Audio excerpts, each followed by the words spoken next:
Okay, for the last one, we're putting these in order from smallest to biggest, and I've given you some blanks here to do that.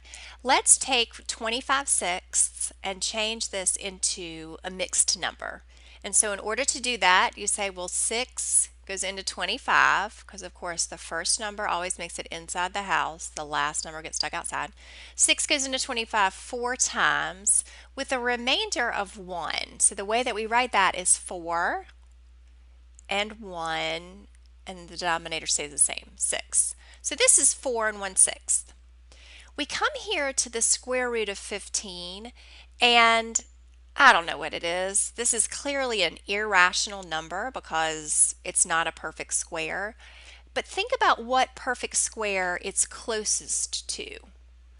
15 is really, really close to the square root of 16. And we know that the square root of 16 is 4. So this is really, really close to 4, but it's not quite there. All right? So, we could kind of estimate that this is maybe like, I don't know, 3.8, 3.9. Put a little question mark there, but it doesn't really matter what it is. Okay.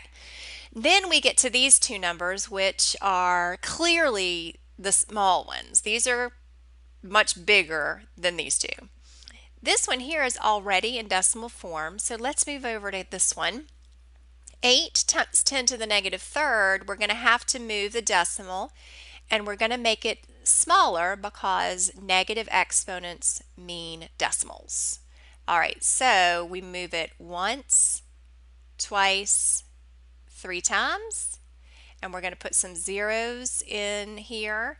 And so if I write these a little bit more clearly, the first one is 0.00089, and this one is 0.008. So we can clearly see that even though the first one has more digits, if we put some zeros at the end especially, we can see it. This one is bigger because if you match up, obviously 8 is going to be bigger than 0. Or you can think of this as 89. This would be what? Tenths, hundredths, thousandths, 10,000ths, 100,000ths. So 89 versus 800. Clearly 800 is bigger. So now when we put them in order, I'm going to let you do that. But we know that this has to be the smallest, and then we get to this one here. Those are both decimals that are less than 1.